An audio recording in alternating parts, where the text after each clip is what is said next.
Okay, I am calling this meeting to order at 5:34.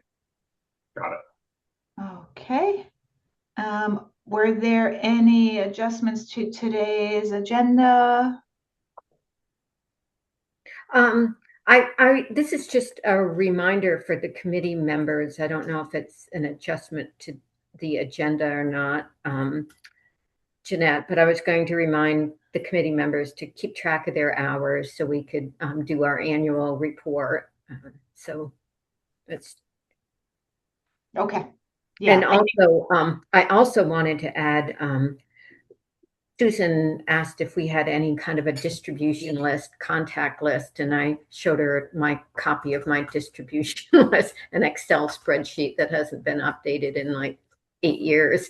So if there is time, I would like to discuss like creating a contact list at the end of the meeting.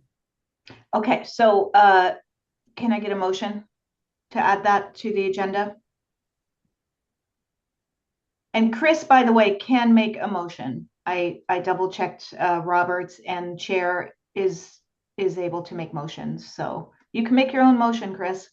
Okay. Yeah, I thought I was doing that for a while and I thought I was in error. But I make a motion to, if there is time at the end of the meeting, to have a discussion on creating a contact list, a distribution list for the committee, electronic. Mine is out of Second. date and Just yeah. a distribution list for the committee or for like people that. For the committee, like if we're going to have a work day or something, So, just so that we can electronically reach out to specific individuals. that are only committee members or the No, like the users, public, users of the cow users pasture. and Okay. friends of the cow pasture. Okay. So, Got it. Okay, so I need a second. Let's talk details when we at the end. I'll second that. Okay. Any more discussion until we discuss it? Nope. Okay. All in favor to add? Aye. Okay. Greg, were you and I? What? We were Oh, just I'm sorry. I'm sorry. Yes, no okay. problem. Yay. Okay. Sorry about that. Unanimous, no worries. Okay. We have approval of minutes next. So if we can get a motion to move the minutes, to approve the minutes, and then we can discuss if there are any discussion items. I'll make that motion. Okay. I second.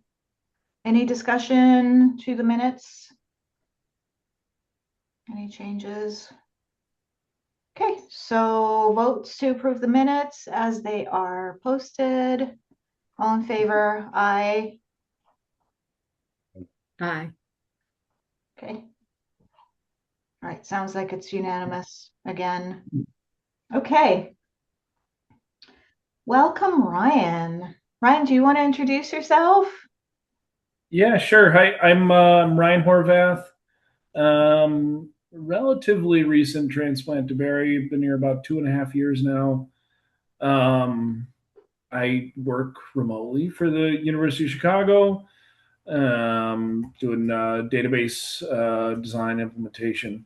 And just I'm a regular user of the cow pasture with my two kids. I got a 3-year-old and a 6-year-old boys who are both wild. And so it's great to get up there and force them to climb the hill and burn some energy. So I'm just, I'm excited to, be a part of this and contribute whatever I can, um, in any way I can fit in. And yeah. Thank you. So Ryan is still going through the process. He is not yet a voting member. But hopefully you'll be at city council soon, and you've been doing all of the hike with Chris probably, and the Chris briefing, which is very intense. So I still think we need to do the hike, but we'll do that. No, soon. yeah. So we've been in touch, and he's Yeah. like read the documents and is up to date on what the committee member expectations are, and so I think this is one of them was attending a meeting to see if that was he's truly interested. Great. Next step is the application form, and submitting that. Going So, before council. Yep. Yeah. Did you find that, Ryan, on the city website? truthfully, I haven't looked for it yet, Yeah. but I'm sure I'll be able to find I it. bet you and will I'll too. look But just shout out if you can't find it. Hopefully it's not I'll just there. shout across the street at Amanda. Yeah, Amanda will get you in. It's right at the top of the volunteer page, but I'm very confident you can. I'm sure I can navigate my way there. Yep. Do you have little cans strung across with, so you call each other? Yeah, that's right. Probably should at this point. Yeah. All right. Now we'll just have to find someone who can work on creating a contact distribution list database. I know. Yes, there you go. I wrote that down. All right. I think a database for the amount of people that we have on there might be a little overkill, but you never know. I might be. Yeah. Spreadsheet's a database in its own right. Yeah. Oh yeah. All right. Next item is the Central Vermont Career Center. I hope everybody had a chance to watch the video, and if you haven't, I highly recommend it. We should figure out a way to make it public because it was submitted to us as a document or a resource for the committee. So it should be part of the minutes. So we could probably just upload the MP4 through the city. Can they do that? Do you want it to appear on the? I actually wonder if the city's YouTube channel might be the way to do it, and then embed the YouTube video on the cow pasture. But I'm not a thousand. Chris Kirby, Kirby, is the city's IT person, who would be the best person to figure out exactly the right path for that. Okay, I can reach out to him and see how he can do that. So I talk to him about the Zoom meeting all the time anyway, so. Excellent. And I don't know if I was going to reach out to Chris to see if it could be also on, I don't know, maybe their YouTube channel is the best place for it, but also posted on our committee webpage too as a. I think basing it on YouTube, you can then embed it onto whatever pages you need to, whether it's social media or a city website or something. So yeah, it should be doable. So that I can speak, Stephanie and Timothy, they've been doing this, as many of you know, for probably 4 years, 5 years now, going their career-centered class using the cow pasture as an outdoor classroom. So they have dates in mind. They're going to, on April 10th, they're going to hike, they'll have training in class. And then on April 10th, they're going to hike in the cow pasture to ID the invasives that they'll be targeting. And then on April 16th and 17th, they actually go up there with the class. There's been 20 students in the past and do an incredible job targeting certain invasives in a particular area. Last year, they released an apple tree near the stream crossing soon after you enter the cow pasture. And so they've hit up different areas.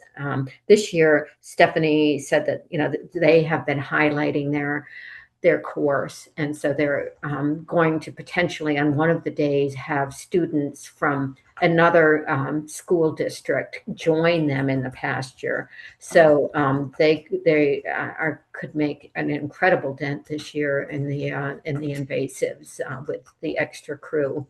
And I'll be in touch with them to see if they need to use any of our tools, Jim. Especially the polar bear. I forgot to bring that up for them last year.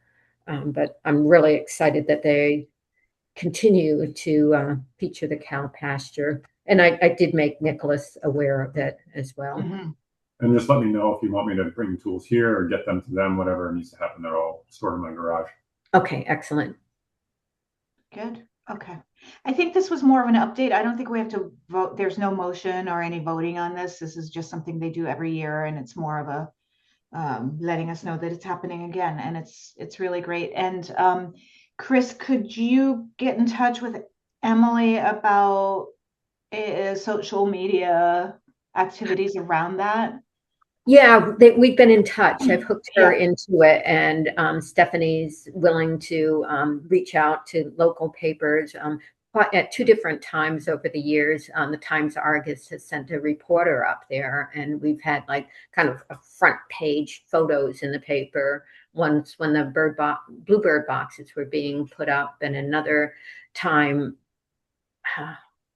Gosh, maybe actually it was a VYCC time, Vermont Youth Conservation Corps. So this exploratory class has never been featured, or highlighted with the Times Argus. So it'd be great if we could get a reporter or somebody up there to Yeah. picture to the paper. Good. Okay. Anything else about that before we move on? No. Okay. Ursa Grant Subcommittee updates. We have good news. RK Miles is giving us $750 in donations. Who'd you So talk to? I wrote them a paper letter and sent it to the boss, Mr. RK. I don't know, his name is not that, it's Jim or something. But they got back to us. So we asked for a little bit more, maybe a little bit too much, but they came back with 750, and they're going to leave that there in as a gift card. So then the builder, Zach, can just go and use that gift card when he's ready to build it. So yeah, and we'll give them a little plaque, and we'll also give a little plaque to who else is going to be on that? Somebody else is supporting it, right? Well, I had thrown out the idea of, because we have been using Semper Bond money Yes, for right. everything in the cow pasture, that it would be, and he was, a biker and outdoor type of person. So I think to honor that family and do that. I will also reach out to the spruce boards for the decking. Zach was going to get them at Fontaine Sawmill. So I'm going to take your letter, Jeanette, and tweak it. And I know the partner to the owner of that. So hopefully we'll get the spruce decking boards donated for that. And also, I just wanted to say that in the past, when BYCC went up there and did work to build a gate, specifically, they were purchasing materials at what was Allen Lumber at the time. So the cow pasture has an account under the Public Works Department at RK Miles. I think it's still there. And so we'll be getting like whatever discount the city gets too. So I'll have Zach purchase the materials and add it to the, give him, I'll go through Nicholas and ask, make sure it's still appropriate, but let him go down and purchase what he needs on that account. So we'll also get whatever discount the city gets, which varies, I think, depending on what the material is. Yeah, that's great. So any other updates, Chris and Jim? Ryan, Chris, Jim, and I are the subcommittee for the Ursa grant. So we're sort of constantly working on this thing. Hopefully not for long anymore. Did our last meeting involve a discussion about the bridge and everything? But then it did not involve your follow-up with Janet, right? No, and I have to get to Nicholas. There's a couple of things. I think we should have another subcommittee meeting coming up to discuss what Janet was going to ask Nicholas was whether or not, he needed to put out a contract. I think that we have some specifications that we want, as far as a completion framework and things that we had briefly talked about. And Janet didn't get back to me, so I'll go directly to to Nicholas on that and see what is necessary on the city's end, and perhaps we can just add, if city has to, and I'm assuming that they will come up with some kind of a contract, we'll just add our conditions, get those to Nicholas, I think, and have those added to whatever the city comes up with. That'll also include a price limit based on our available funds, right? Yes. Exactly. Yeah. So I think the subcommittee has to get together and we don't want this project to stretch out like last summer. The project stretched out because it's on a primary trail and it's on the cow pasture loop. So we want it to be, started and finished in an appropriate amount of time. Yeah. Great. Any other Ursa updates? Okay. Sounds like not. All right. Upcoming training and events. Jim.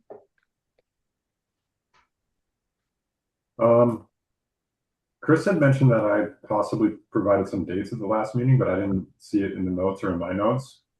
It was Susan that had she said, because Susan was trying to find a day in Emily for the invasive plant thing. And she goes, I think that Jim had thrown out a date for a trail day. So it was under that context.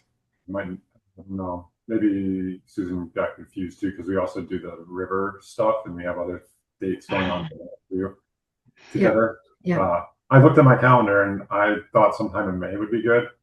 And I'm available the 9th or 10th and the 23rd and 24th.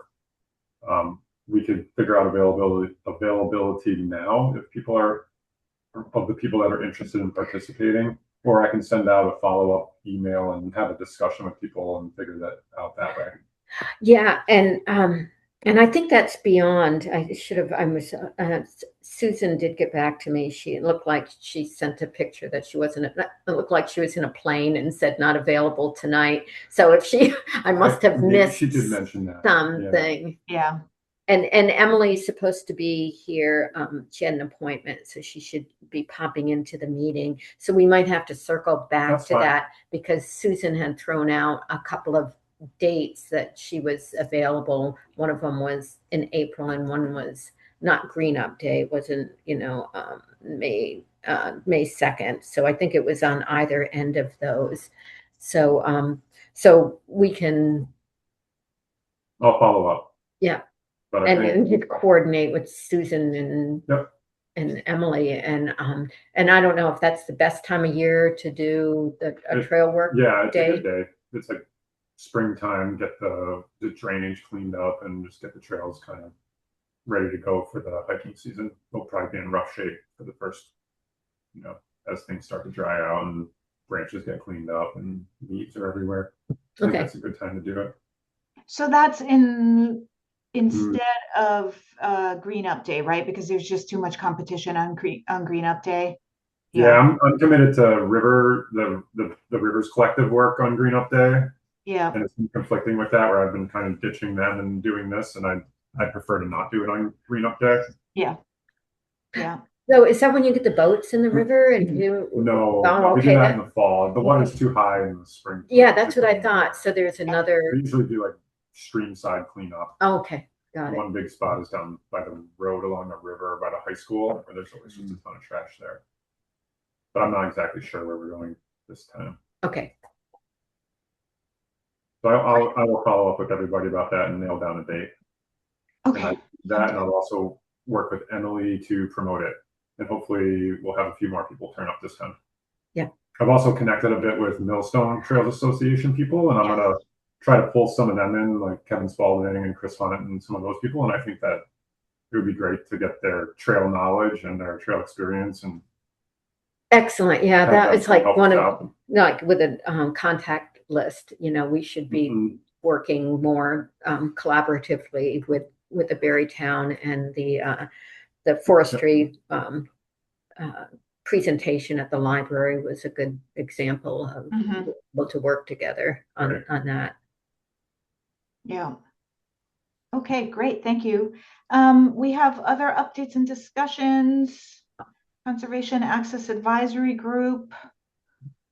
So that that group has kind of not been meeting. It was Mark Martin was the committee lead on that, and my husband Mike, and oh, Susan. I'm coming brain fog with her name. Tracy. Tracy, yeah. Yeah, Stacy. Stacy. Thanks. So that that's kind of a defunct group at this point in time. I've let Ryan know that that's something that he might be interested in as far as picking up the lead on it. But I told him, basically just get a feel for the committee, and he could come up with something completely different to have like another group. What one of the things with the I guess I'm getting a little off topic. So I'll leave it at that. The only thing that's outstanding that that group had initiated and it wasn't completed, and I've added it to the list of letter to Nicholas, was installation of the access at the Johnson Street entrance to the Crow Trail. They were going to install 4x4 posts to demarc the entrance. And the city hasn't followed up on that. So that's kind of one outstanding initiative that group had started and hasn't been completed. So Okay, that sounds What good. road is that? Do you know? so at the Johnson That's Street Street. entrance to the Crow Trail, they were going to put 4x4 Yeah. right in the right of way, because Oh, the apartments have been using that city right of way for a parking lot. So we wanted to demarc and make sure that people can feel comfortable going and seeing that that is an entrance and it is a city right of way up into the cow pasture. Yeah. Okay, invasive plant control, that's Susan, and it sounds like we're gonna do an event. That's gonna be the next thing. And then, of course, the kids are coming in to doing some of that work. Anything else on that topic? I'm hoping that Emily will pop in, and she might, because Susan and Emily have been working on a brochure of invasives, and they were wondering if they wanted to do a booklet or a trifold or what. So they had, and so hopefully she'll pop in to the meeting and be able to pick up and update all of us on, really what they're planning, and also request permission to have that printed out. I don't know if the city will be willing. They've been willing to print out other publications for us. So that's what we're hopeful for. So, And but Emily's here now, so hi, welcome. Hello, everyone. Hello. we're just talking about you. Yeah, we are. So just to probably Perfect jump right timing. in, do you want to tell us about the brochure you're working on with Susan on invasives? Sure. Yeah, I'm kind of jumping in. I don't think I heard everything Chris said, so forgive me if I re-explain anything. But so the idea of it is like a print piece to go along with the invasive workshop. So it would be like a complement to the workshop, but I think it would be kind of like an evergreen document that could be utilized beyond the workshop. And then so in terms of the format, there's like a good amount of information to go on there. So we were looking at a few different formats, either like an 8 to 12 page booklet. So that would be like an 8.5 by 11 piece of paper, like folded and stapled, or like half size of that, 5.5 by 8.5. So that would be like option one, and then option two would be something like an 11 by 17, like a trifold, like a field guide kind of style. And obviously, like the booklet version, I think is a little bit more easy to produce, something like that, if we're like working with a 8.5 by 11, just like your average printer paper. And then as like a third option, there would be like just like a double-sided handout, 8.5 by 11. So yeah, I think options like A and C, the first and the third there are like probably the most feasible in terms of material. But we just did want to present that option of the field guide style as well. And when we were talking about it, it sounded like there was like a mention of potentially doing like the booklet or the handout for the event, but possibly having like more of a field guide style for something more ongoing. So yeah, just looking to get any feedback on like what might work best before we start designing anything. So I have a question. So the size of it is like option one, the 8 to 12 page booklet versus, some double-sided would mean the 8 to 12, would you be highlighting multiple, how many like invasives would you be highlighting on that format, in that format? I think in each of them, like the same information would go in there. And let me just bring up, let me see if I can find Susan's handout here. I'm just pulling that up. I think she had three invasive, 1, 2, 3, 4, 5, 6. Like maybe, yeah, so maybe around like 6 different invasives it looks like are mentioned. I might be miscounting that because I'm just kind of quickly reviewing what she sent. And then there's kind of some intro information, intro, outro kind of information on there too. Another option as well would be like keeping the information on the printed piece like more concise and then having a QR code that could link to a website that had more information. So Yeah. that's also another option too. I think because booklets have to be in batches of 4, you can't have 10. You have to have 8 or 12 or 16. So I think, Emily, it probably depends on how much content you have as far as how you format it. But having something that could go on your phone that is responsive with the images and everything would be really great. So even just having flat sheets of PDFs, not booklet, available for the phone would be great too, so that I wouldn't have to have it in print if necessary. So whatever you do, I think it would be nice to have a counterpart that works decently on a device as well. Do we have like the capability of like hosting a web page anywhere with that information? Like we do. We can add subpages, right? We just have to work with Chris.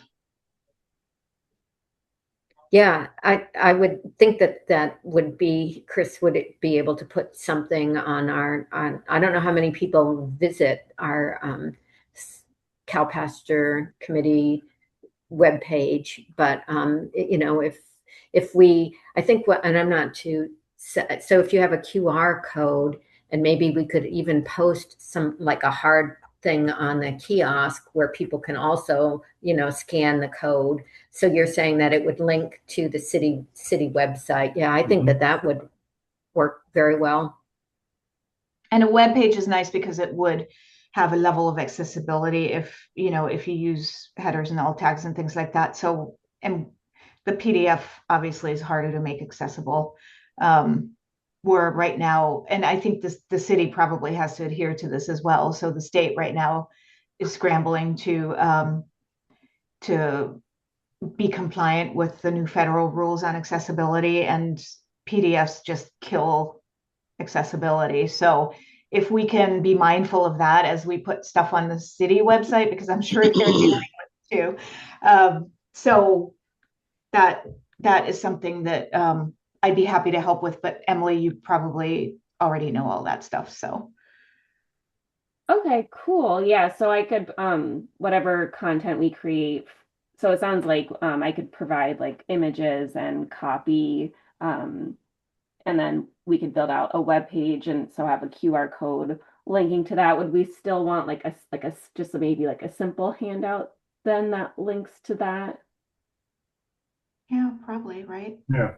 Yeah, I think so. I think that, if you have, we're planning on a public event, that just a simple trifold, not, you said not a trifold, I'm sorry, just like maybe a one-page information thing so that people could either take notes on or just, associate a picture and information with a plant if we're on site. Um, I think Okay. that would be really useful. Okay, perfect. So I'll create like a simple, just one page handout kind of with like a summary of the information and photos and stuff, and that will have a QR code to the website with the full info. Yeah, that seems like the most sustainable too, or even, you could have a two-sided one pager. And then sending people to the website, and if they want, they can print it themselves. And then you can update it Chris at the city can update it too as needed. Then we wouldn't be using a lot of paper too. So Awesome. That sounds really good. Thank you. I do want to, just because the committee needs to vote, or I've just kind of set it up there. I feel it's appropriate that the committee has to vote on any expenditures from the Semper Bond Fund. But if the city is unable to print this information for us, to have for our workshops or public events, is there, I said that the Semper Bond, I thought that the Semper Bond Fund would be an appropriate source of revenue to pay for anything.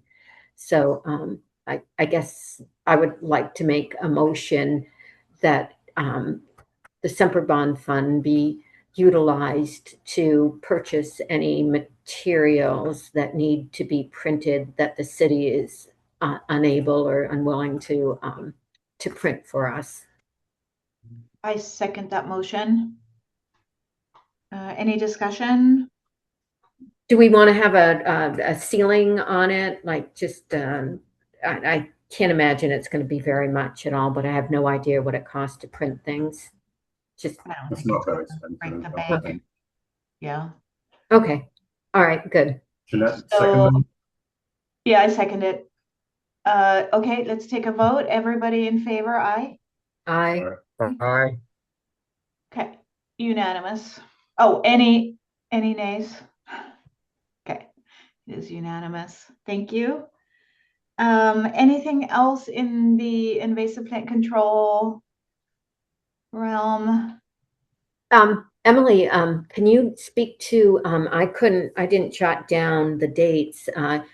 We were discussing, Susan thought that Jim had some dates that might conflict with some dates that you two had come up with that would work for both of you for an on-site invasive public event. I'm sorry, I don't remember seeing anything related to the dates. So I don't have that information at the moment. Okay, I wonder if I put it with question marks. And so I think we have to distinguish because I'm confused right now. So there is the invasives event, and then Jim, your event is going to be trail maintenance, right? Correct. But they're different events on different days. Yes. Okay. Oh gosh. I don't have the other date. It could have been April 25th that Susan was looking at. And I definitely the 9th, May 9th, which, yeah. And she thought that, Jim, you might have targeted the 25th. All I see is an email from her saying an educational event in April or May. So I can't. She could have just sent it to me. I don't know if I can. That was April. I'm actually going to be out of town April 25th. Okay. So anyway, I think we'll, choose a day, and it doesn't sound like it's going to conflict, Jim, with what you had in mind for the trail work day, because that was later in May. I'm making a note that I should just touch base with Susan and Emily so we can get Susan's feedback on that too. And I'll touch base with them first, and then I'll communicate with the group. Yeah, so everyone just be on the lookout for outreach regarding these. We're not going to have a meeting again before these events. So, Yeah. I just found the missing email from Susan. Do you want me to mention what she was saying here? Sure. As far as a date for the workshop, it looks like this will have to be May 9th. May 2nd is Green Up Day. I have a commitment April 25th, and I think Jim mentioned April 18th as a potential trail work day. If not, I might go with April 18th. So it sounds like she was considering May 9th or April 18th. Okay. Oh, thanks. Yeah, that was the conflict was on the 25th. Okay. Is there any feedback while we have everyone here as to what? It seems likely we still might be possible for snow on April 18, so May 9th might push that off a little further. Music to Greg's ears. We're like- done. I was gonna say, not now. Now it's just making everyone mad. At this point, it's nuisance snow. Okay. So, yeah, what are people thinking, April? It does feel kind of optimistically early. But the shoots are coming out, I'm starting to see shoots coming up. I don't know at what point you have to have enough stuff out of the ground to be able to identify it, or what's a good time to be able to see the stuff. Well, I was hiking someplace. It was in the cow pasture the other day on this off trail, and I saw this bright little green stem with no leaves on it, just a twig. And I was like, oh, a winged euonymus. Mike just shook his head and kept walking. I didn't try to pull it up like I normally do. Invasive species are very successful. That's why, as they start earlier than everything else, and they choke Yes. them out. All part of their Strategy. their strength. So Ryan, one of the downsides of being on the cow pasture committee is that you will never see the woods the same again. You're going to see invasives wherever you go, and you will never unsee them again. So just be warned. Noted. Yeah. It's a curse. It really is. Okay, well, it sounds like maybe we just have to do some coordination, and it sounds like maybe the April thing. Let's leave it to Susan to kind of decide what she wants to put kind of decide on weather-wise and everything. But Amanda, you have a very good point. So can I make a motion that Susan and Jim coordinate some dates and put them out to the group? Susan and Emily? Oh, Well, and Susan and Jim. Susan and Jim. Okay, I'm sorry. Yeah, I was not because they're hearing two different correctly. events. Okay. Yeah. Yep. I'll second that. Thank you. All in favor? Aye.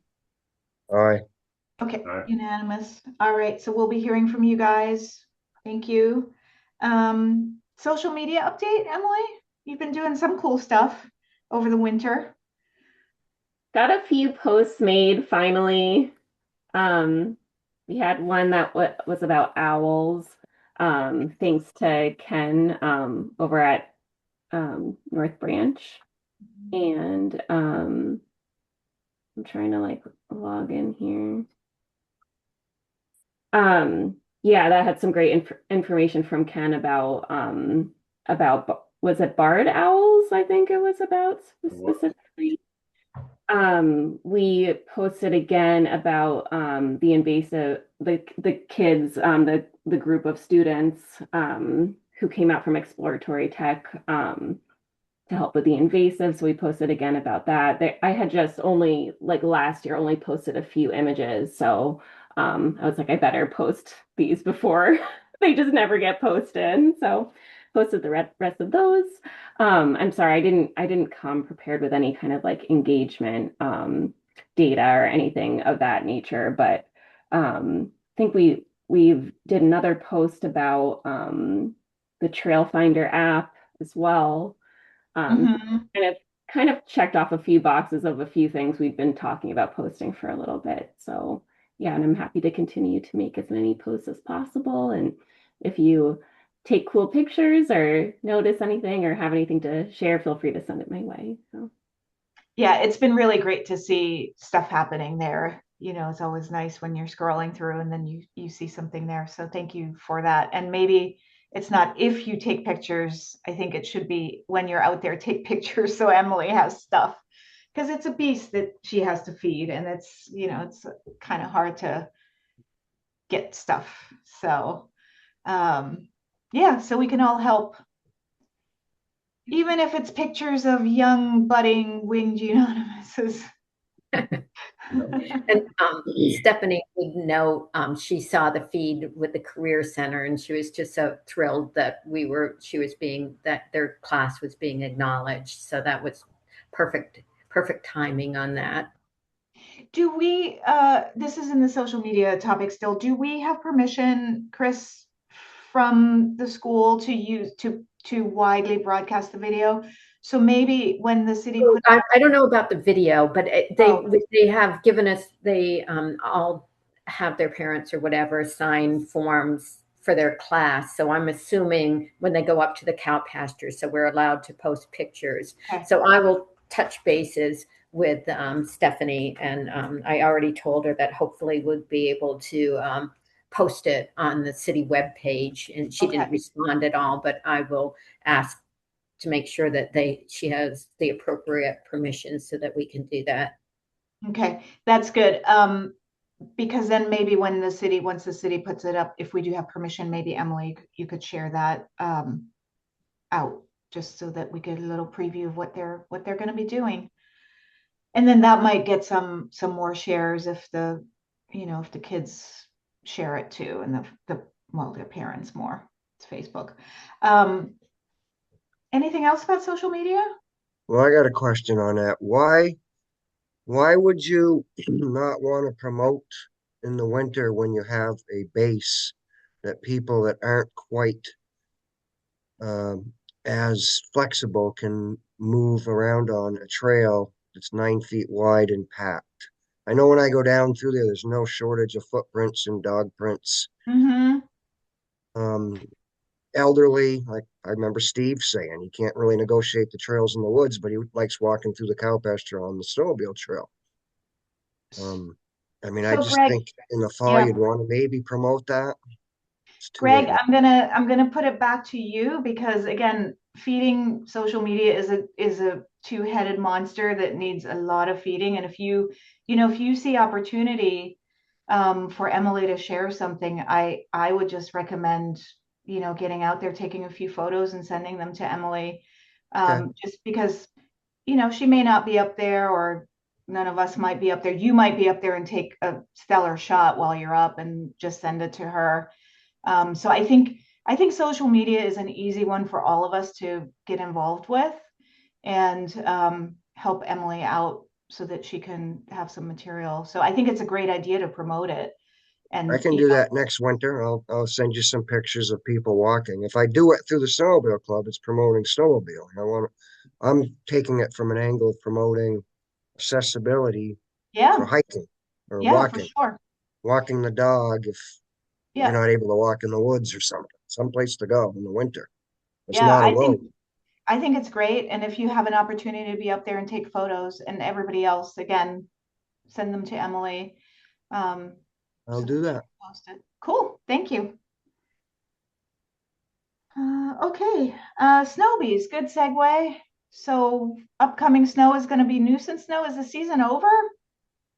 Yep, it's over for us. Oh, wow. We had a good winter. It was stayed cold. Yeah, If we got 2 feet of snow this weekend, we went down there with a groomer, we would just rip everything up because there's yeah, no base. Right. Nothing's gonna freeze.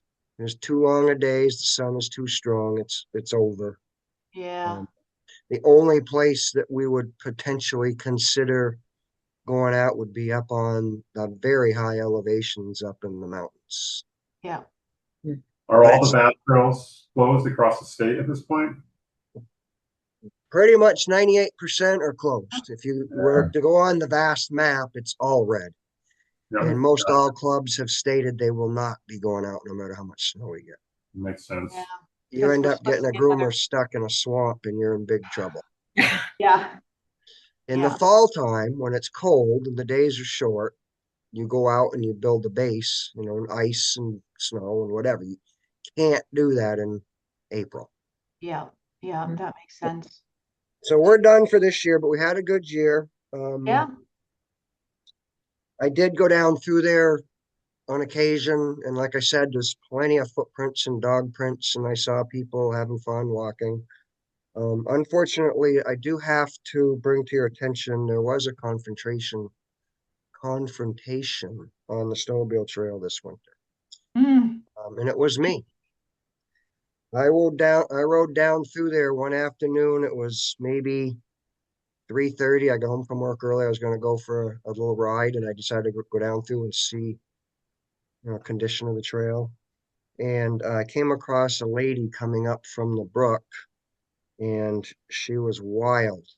I mean, wild, yelling, giving me the finger, and I just went slow and went by her. She had two dogs. The dogs were going crazy. They were pulling her all over the place. She was on cross country skis, so I figured the best thing for me to do was just scoot on by and get by her so she could get on with her walk. So I went up around the loop and spent a few minutes up there in the lookout, giving her some time, thinking maybe she'll be off on a side trail. I came back through and I met her at the intersection up in the field up there, and she was again going wild and swinging her poles, and dogs were going wild and giving me the finger. So I drove by and I stopped and I said, "Oh, wait a minute." So I backed up and I stopped and I asked her if she was okay. And she said, "No, I'm not okay. Why do you, the snowmobilers, have to take over the cow pasture?"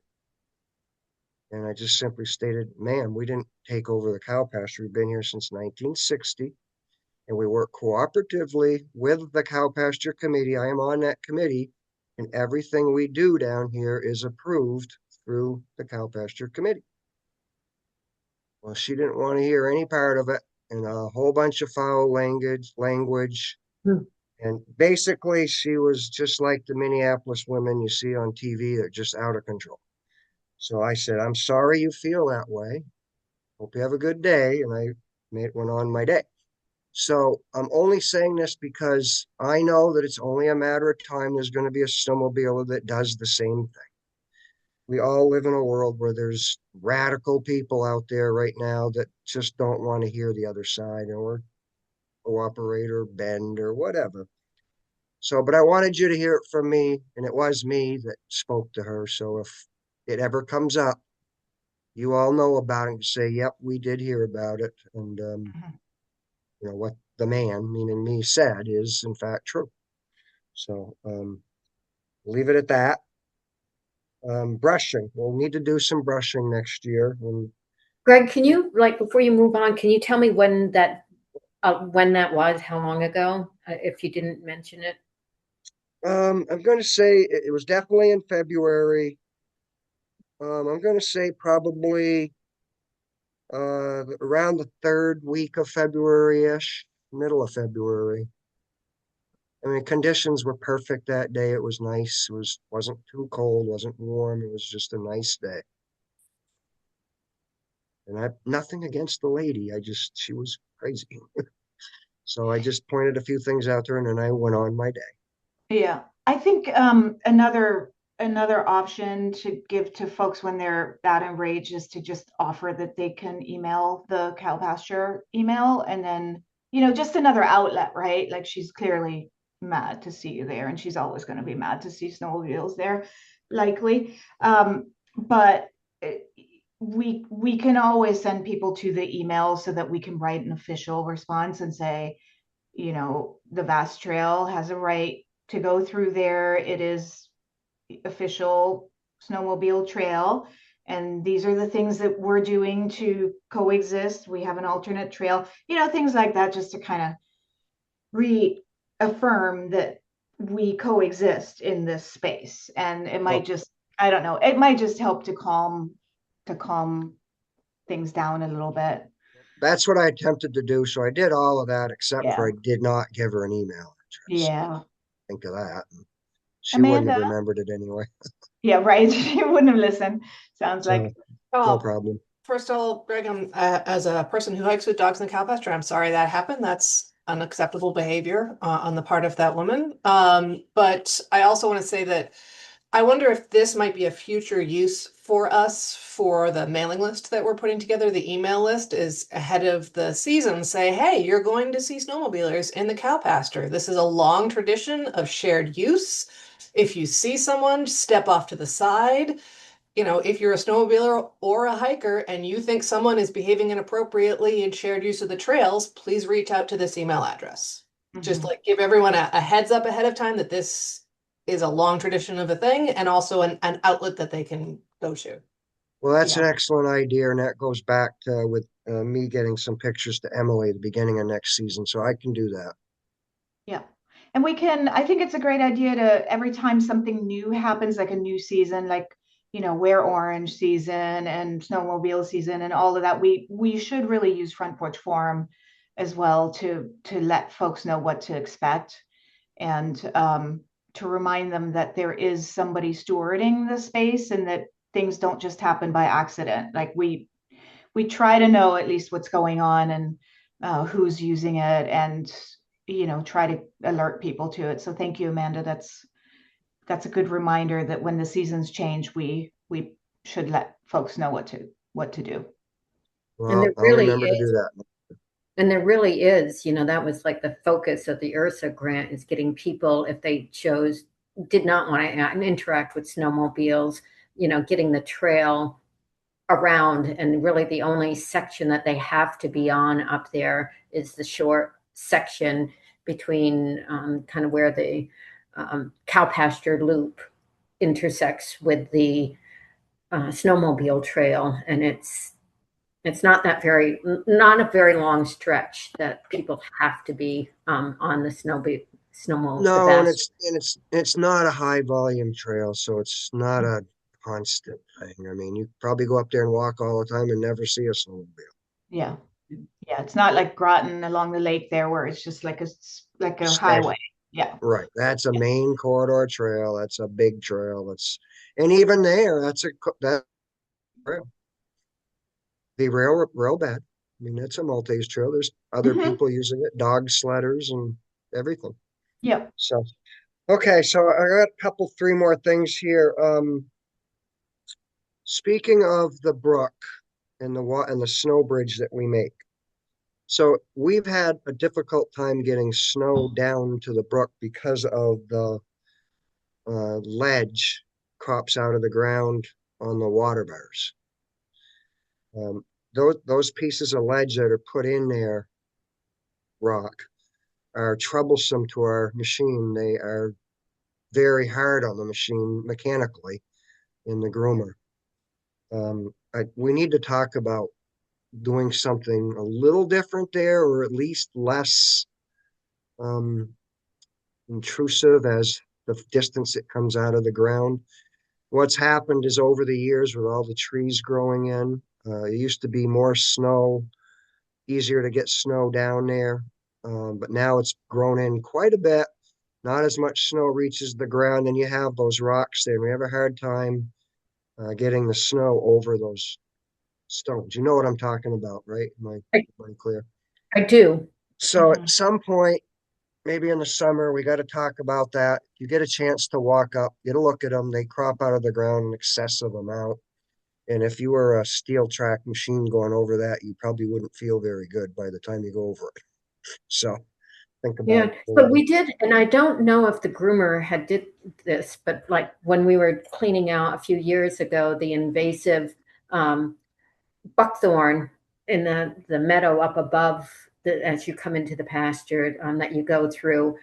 We cleaned that out and took the invasives out with the idea that the groomer can sweep that area and grab snow and bring it down to the crossing. So just, I don't know, I didn't see the groomer at all sweeping that area. So that's an option that we had in mind when we were working on the invasive buckthorn in that triangle.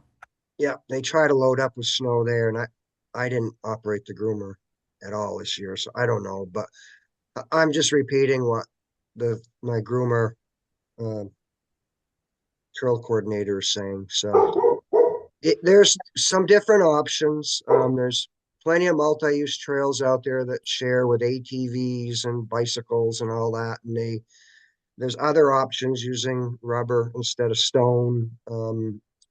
Maybe making it lower, maybe making it differently out of dirt, maybe just backfilling it. I don't know. But we'll have to when I reached out to the grooming committee before this meeting, that's what they mentioned. So I haven't had a lot of time to talk to them yet, but I just want to mention that subject is going to have to cross at some point before next one.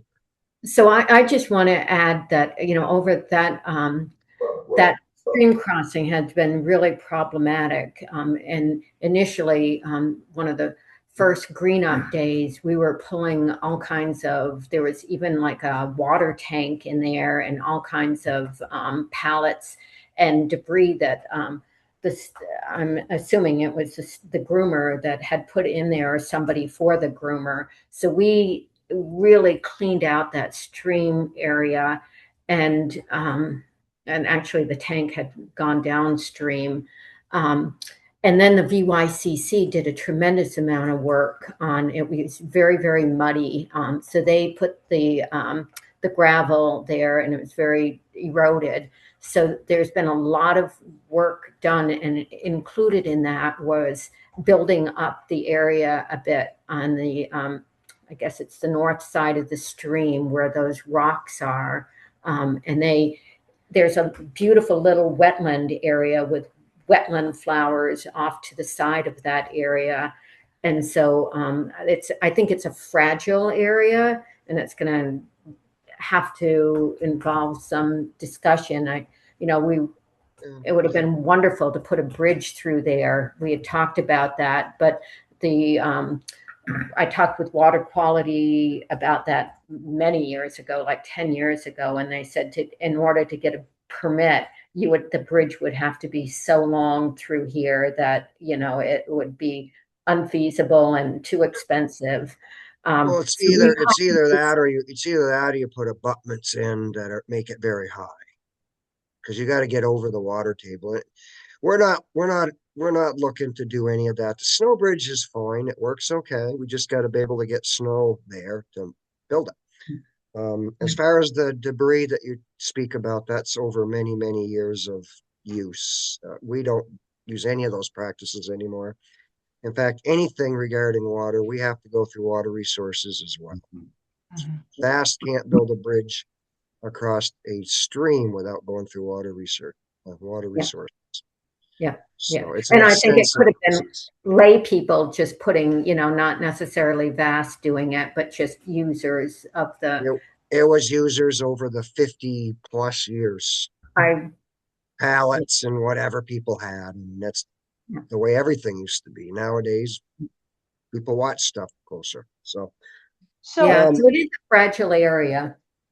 So can I make a suggestion? We're going to meet in the cow pasture the next time, fingers crossed, unless there's nuisance snow in, when is it, May 21st. So if maybe by then, Greg, you could talk to your groomer and get a little bit more information as to what the problem is. And then maybe the next cow pasture meeting could involve a little walk down to the spot and kind of take a look with some more information of what the problem is.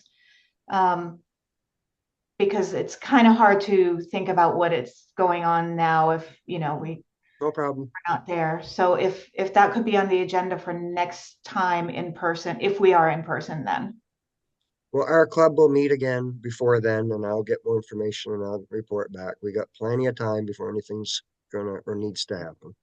That sounds good. Yeah, and that's a great idea, Jeanette. And I think that I think this has come up before with like in the last few years, this specific spot. And I think that we did invite, just a discussion on it. So maybe that'll happen this year because it's not the first time that area has been brought up. And hopefully there can be some improvements that are acceptable to everyone because those ledges that they put up are, I know what they were doing. They were protecting that little wetland area and not wanting to fill it in. So they were using those rocks to hold up the materials that they put in there. But All right. Well, maybe there's another. we don't need to over discuss it tonight, but I hear you, and we'll discuss it some more. I'll get more information, and we'll go from Greg, there. can you refresh my memory as to how much snow needs to be on the ground before the groomer is able to go through an area? Well, adequate snow covers got to be, well over a foot. Anything less than that, the machine just pushes right through it, and we try, not to leave a lasting imprint. I mean, sometimes cleats go through a little bit, but there's there's no written number. It's common sense. Whether if it's still warm out, you can't go out if it's soft. This winter was a perfect example. It snowed, it got cold, and it stayed cold, and we built, and you'll see very little, if any, damage anywhere on any trails from any snowmobilers. I didn't know, I was up there right after the groomer had gone through the first time, and it seemed like marginal snow. So my recollection was that it had to be a foot of snow on the trail. And I actually went up with a ruler and measured, and the depth of the snow, like off the trail, and it was like a sharp ruler. On average, it was probably 10 inches, and in some areas as little as 6 inches. And I walked along the whole trail.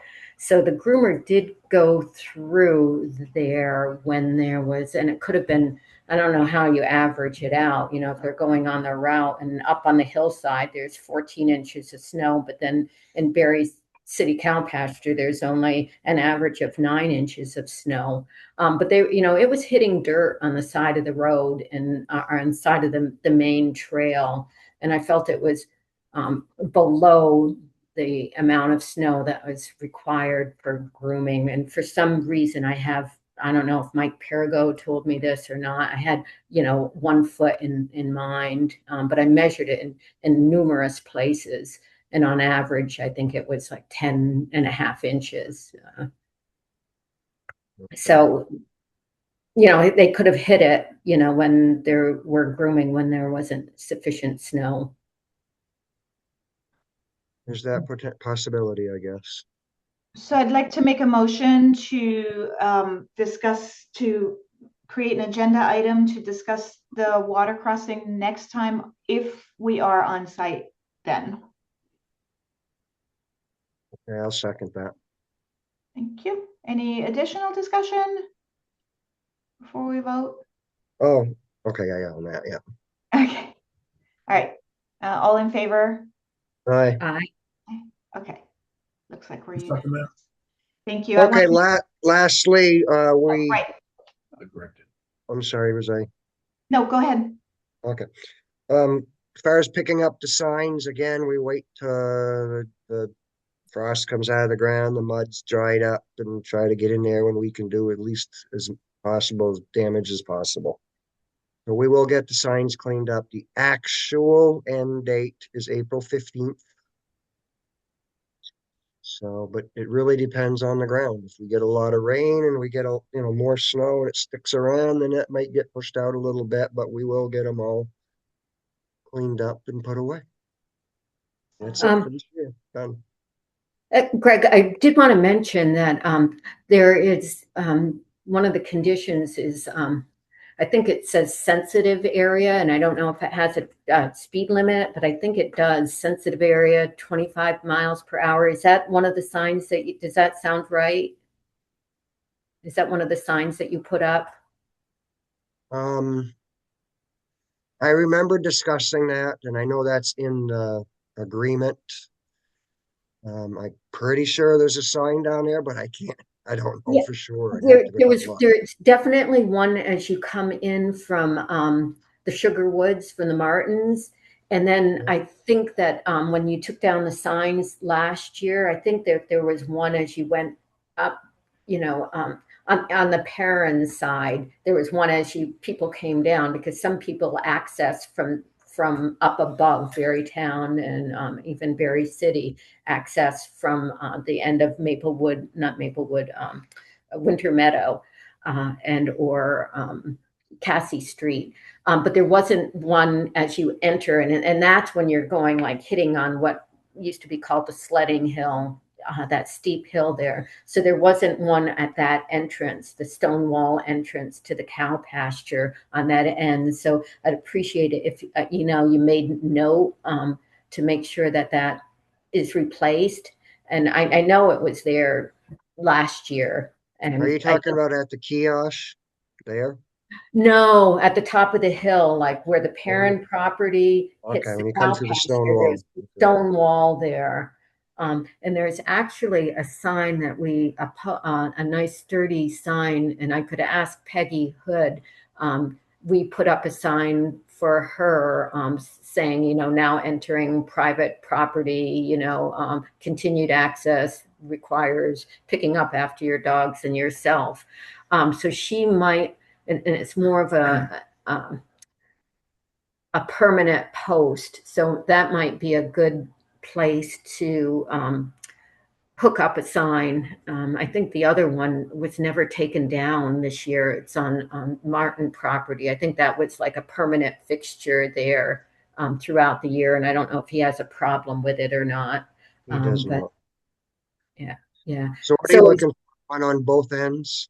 yes, please. I'll make sure it gets done for next year. Great. Thank you.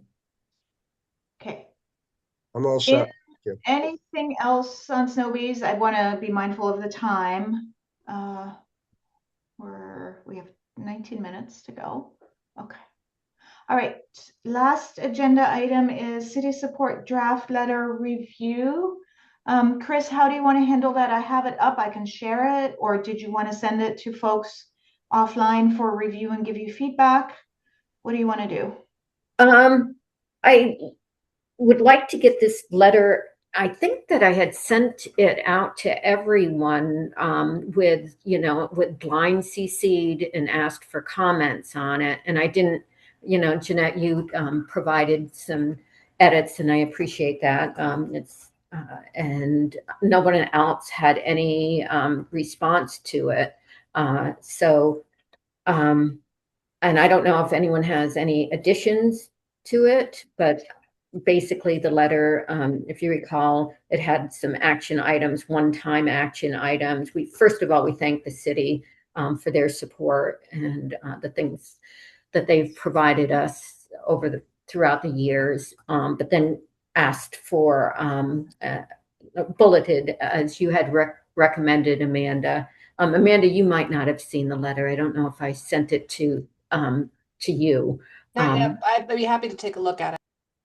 Okay. Yeah. And if you have recommendations, but I took your recommendation to heart in that, if you just bullet items, with that said, they're a little wordy, but I don't know if they would be able to pass this as a work assignment off to the appropriate department unless I provided this amount of information. But there was 2 requests for just 2026 that I separated, and one of them was putting the 4x4 posts in at the Johnson Street entrance to the cow pasture, to the Crow Trail. And then the other one was making sure the service gate on Route 14, they built a beautiful gate as part of the Ursa City in-kind. So they upgraded it so it actually functions. But I requested that they make sure that there's a lockbox on it so that and that the appropriate city staff, police department, fire department, ambulance, and the cow pasture committee knows what combination it is, so that in case there's an emergency, that they would be able to use that access, and also to keep that, make sure that the brush, we don't want to highlight that access to the cow pasture, but there's some brush that's growing up, and I think it would impede the opening of that gate. So I just want to make sure that the city maintains that gate and provides appropriate people with access, the access codes to it. So those were the two for like 2026. And then there were, and thank you for pulling that up, Jeanette. I don't know if people want to read it, but the big one was funding. We're just about out of the Semper Bond money. It was, I noted that in 2011, the committee was granted $25,000, and we've used it pretty sparingly and used a lot of matching grants, but we're at the end of this year, we'll be down to $3,200. So we want to ask the city for another allotment from the Semper Bond or whatever to be used as we have in the past, those monies with matching grants or buying signs and miscellaneous items. And I have to say that I think that I crossed paths with Nicholas in the cow pasture, ironically, about a month and a half ago. And we happened to cross paths right at the stream where the bridge was being built. And I was showing him, the lay of the land and what we had hoped to do.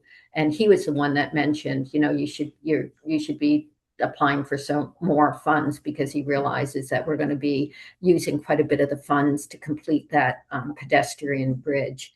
So I think that I think he'll be agreeable to it, but we're putting it formally in writing. Service road maintenance, I already talked about that. We want to keep that road open for hopefully brush hogging equipment and mowing, which are the next two items, bulleted items. It's the snow bees took care of the brush hogging this year, but I know that the city has a contract, and we would just like to be put on it. And then the other request is mowing. There was a friend of the committee that has mowed that path through the meadows for years.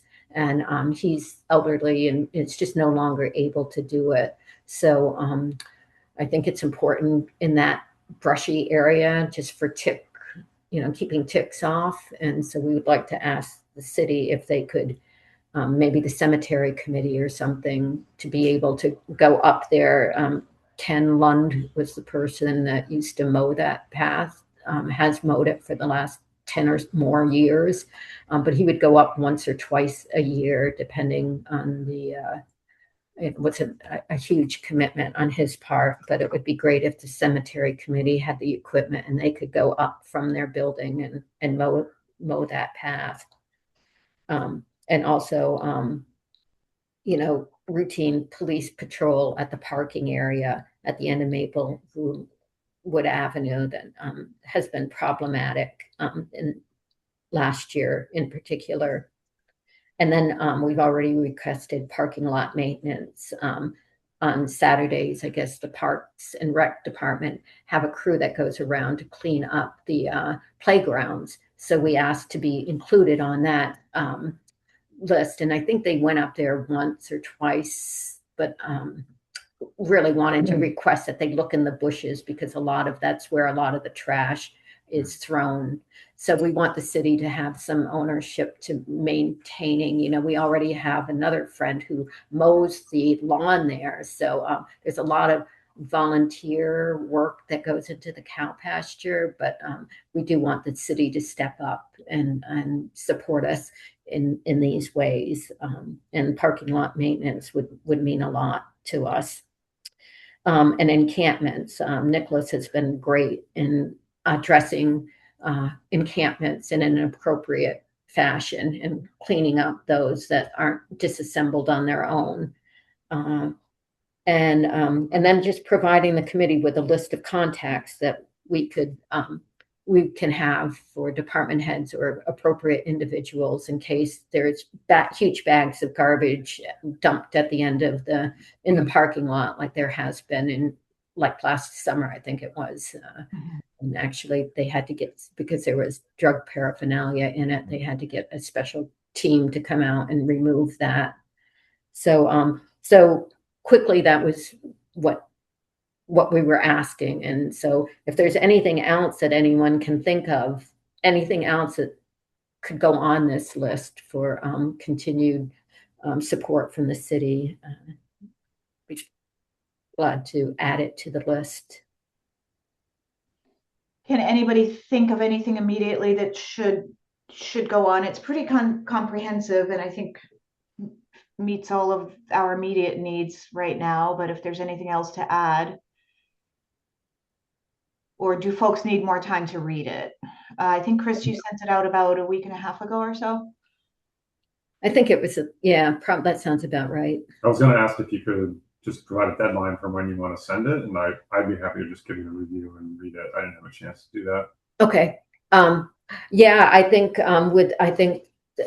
think maybe within, Amanda, I don't know if you have any recommendations or if this would have to go by council. I doubt it. I think Nicholas can deal with it, but I think straight to the manager. Some small pieces of this might, I emphasize might, rise to council questioning, like the funding, because that becomes a budgetary thing.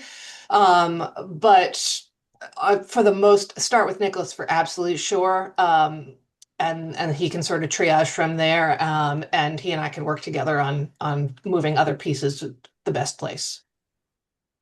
Yeah. And Chris, what do you say? Next Friday is the deadline? Does that give folks enough time? That would be good. Friday, 27th? Yeah.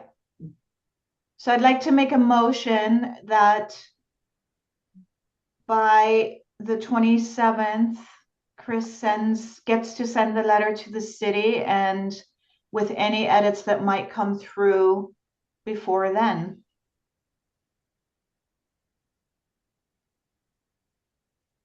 Any seconds on that? I'll second that. Okay. Any more discussion? I mean, I'm fine with the letter the way it is. I think it was very comprehensive. Unless you make any changes, you got my support. Yeah, I think changes are probably going to be mostly editorial rather than content. Jim is a wicked editor, and I think probably you want to get your hands on it. So unless if there's something substantive that you would be adding, Chris, you could notify the committee again. Okay. All right. So any other discussion about that? Okay, so all in favor? Aye. All right. Bye. Okay, unanimous. All right. We have about 8 minutes for our added item, which was, hang on a second, it was communications and sort of a distribution list. Was that the topic we were going to add? Yes. Okay. What are we thinking?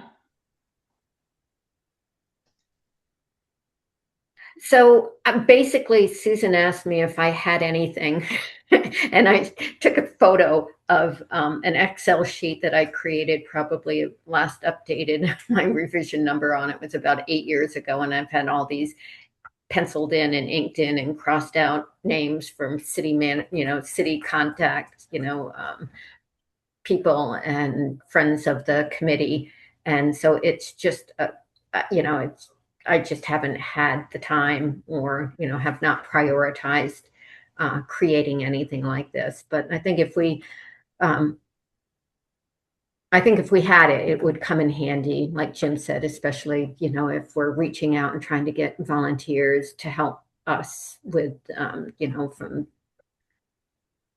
actual other groups, whether it's a river access group or the Millstone Trails group. So I think it's a great idea to finalize that. And just even when Susan was asking about it with the forestry presentation that was at the library, that we posted on Facebook, which was great. But it would be good to be able to, when events come out, to.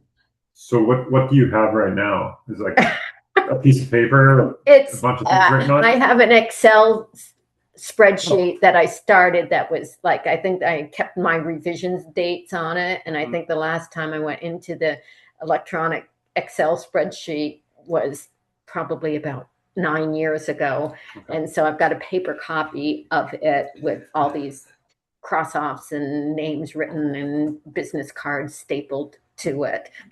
So you have an Excel spreadsheet on paper? I printed it on paper and I added to it numerous times. You would enjoy seeing it, Jim. Maybe. So I update it. I think it would be great to have it not on paper. That's a great first step. And I also computer someplace. Yeah, and somewhere where we can share and maybe figure out a way to update it without blowing it up. Because, with data, it's always crap in, crap out. So if we don't, maybe we should adhere to some conventions. And I would love it if we could have a column in there that talks about who the audience is, because I think we probably want different audiences. So what immediately comes to mind is general public, town stakeholders, other stakeholders like Barre Town Forest folks, Snow-Bees, like partners. I think grouping it by different audience members, and then if we have a general message we want to send out, we can just filter it out by the general public. So I think it would be great to have an audience column just to make our life a little bit easier and so that we can make it more sortable.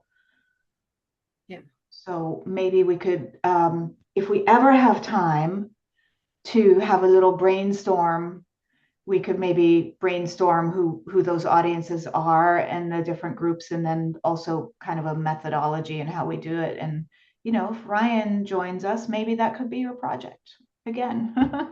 That sounds like a reasonable starting place for me.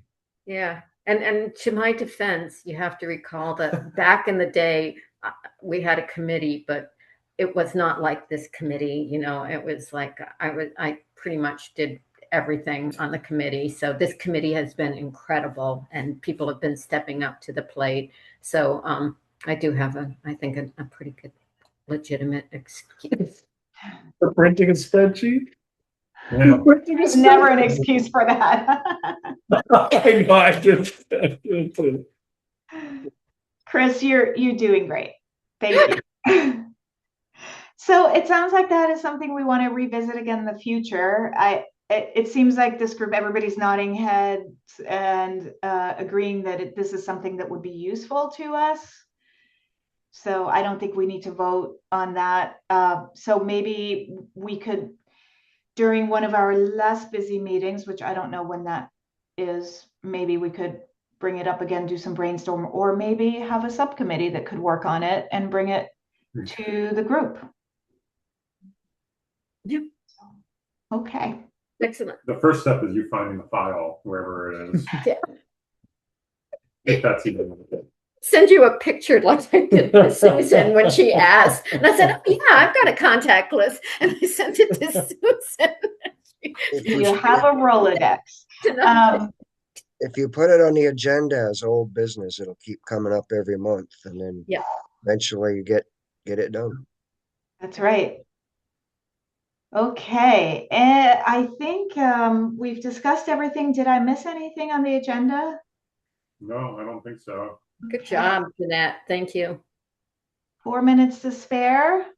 Can somebody make a motion to adjourn the meeting? Make a motion to adjourn the meeting. I second. There's no discussion warranted for this topic, so I adjourn the meeting at 6:58. Thank you, everyone. Well done. Thank you, everyone. Hopefully night. we'll be in the pasture next time meeting. Yep. Bye. All right. Bye.